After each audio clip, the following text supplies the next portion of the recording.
Metro திட்டம் உள்ளிட்ட பல்வேறு திட்டங்களுக்கு வந்து போதுமான நிதி கிடைக்கல, நிதி நெருக்கடியில் இருக்கோம் அப்படின்னு பார்த்திங்கன்னா தமிழக அமைச்சர்கள்லாம் வந்து சொல்லிகிட்டு இருக்காங்க. தமிழக அரசு அதை கொடுத்து பல்வேறு விதமான விளக்கத்தை தெரிவித்திருக்கு.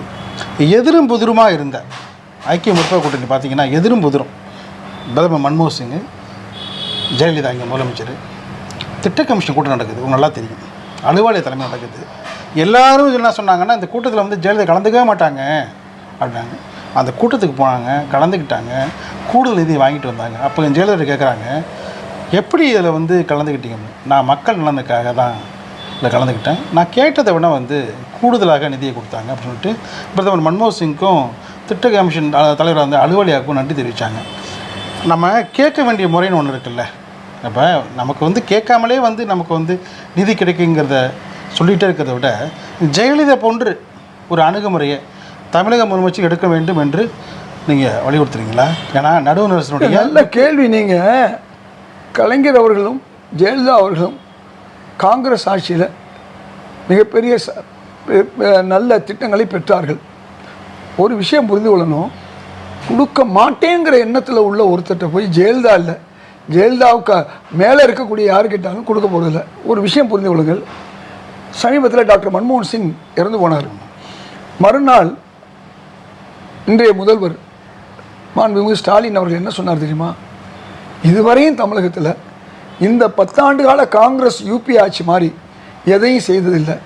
இத்தனை அமைச்சர்களை, ஏறத்தாழ சுமார் 20க்கும் நெருங்கிய அமைச்சர்களை கொடுத்தது தமிழகத்துக்கு டாக்டர் மன்மோகன் சிங். 21 அமைச்சர். ஆமாம், அது மட்டுமல்ல, உங்களுக்கு 2 திட்டம், கடல் நீரை குடிநீராக திட்டம் உடனடியாக 1000 கோடி 2000 கோடியை ஒதுக்கியது டாக்டர் மன்மோகன் சிங் ஆட்சி.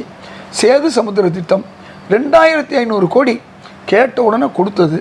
அது மட்டுமல்ல, மதுரவாயல் டு நம்முடைய துறைமுக திட்டம் சாலை, ஆமாம், 1600 கோடி திட்டம் உடனே கொடுத்தாரு. அது மட்டும் நிறைவேறியிருந்தால் செல்வி ஜெயலலிதா அவர்கள் ஒரு சுயநலம் இல்லாத ஒரு சூழலில் அதை தடுக்காமல் இருந்திருந்தாங்கன்னா இன்றைக்கி நீங்கள் பார்க்குறீங்களா, மூலியாக அங்கெங்கே பில்லர்கள் நிற்கிது. எங்கே?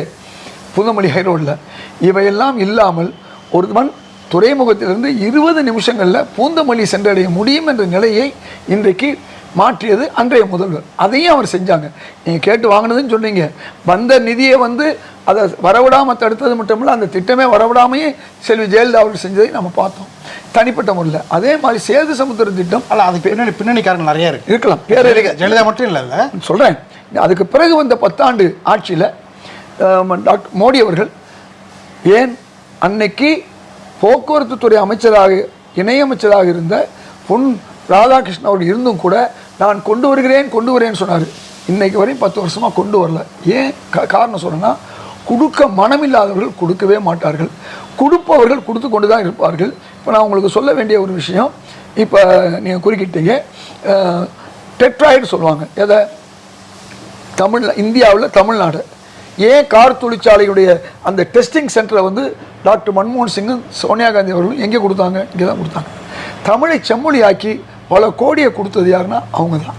அது மட்டும் இல்லாமல் நோக்கியா போன்ற, சென்கோபின் போன்ற பல தொழிற்சாலைகள், இந்த தொழிற்சாலைகள்லாம் விரைவுபடுத்தி அதற்கு அனுமதி கொடுக்கறதுக்கு ஏற்பாடு செய்ததும் அந்த ஆட்சி.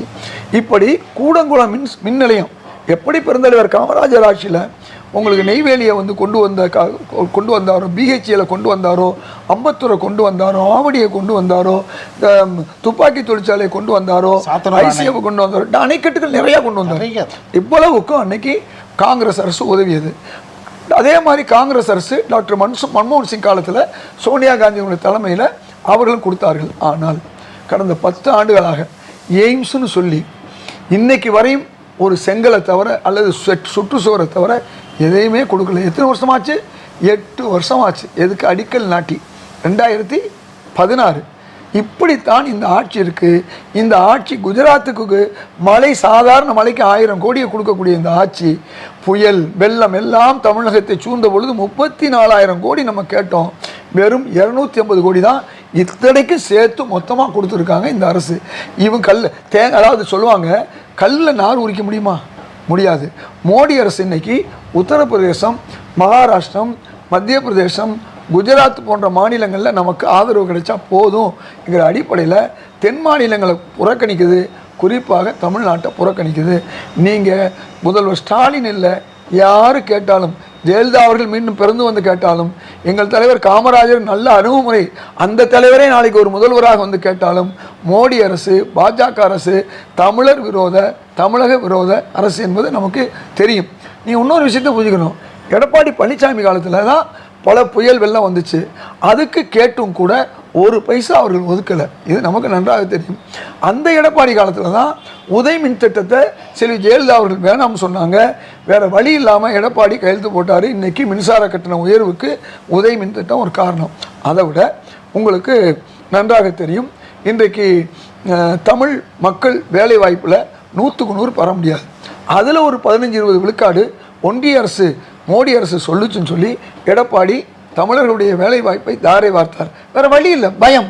அப்போ இப்படி தமிழர்களுக்கு இவ்வளவு அடிமையாக இருந்தும் கூட அவர்களுக்கே ஒன்றும் ஒதுக்காதவர், கேள்வி கேட்கக்கூடிய முதல்வர் ஸ்டாலின் அவர்களும் எப்படி அவர்கள் தமிழகத்துக்கு நிதி ஒதுக்குவார்கள்? முடிந்தவரை இவர்கள் கேட்டு பெற்றுக்கொண்டிருக்கிறார்கள்.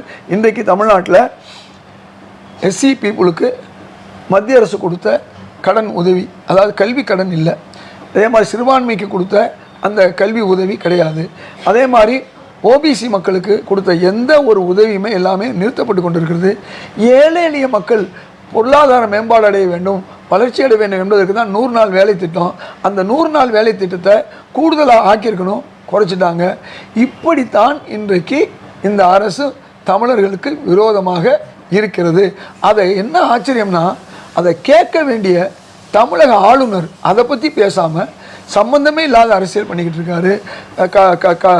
திருவள்ளுவருக்கு காவியை ஊட்டி பார்க்குறாரு. அதாவது எத்துணையும் பேதமுறாய் எவ்வுயிரும் தம்முயிர் போல் ஒத்துரிமை உடையவராய் ஓய்க்கின்றார் யாவர் என்று கூறிய ராமலிங்க அடிகளார் அந்த வள்ளலாருடைய அவரை போய் சனாதனிங்கிறாரு. இப்படி தேவையில்லாத அரசியல் பண்ணிக்கிட்டு இருக்காரு. தமிழக பல்கலைக்கழகங்கள் 6 பல்கலைக்கழகங்களை வைஸ் சான்சலர் இல்லாமல் அந்த பல்கலைக்கழகங்கள் அனாதையாக நிற்கிறது.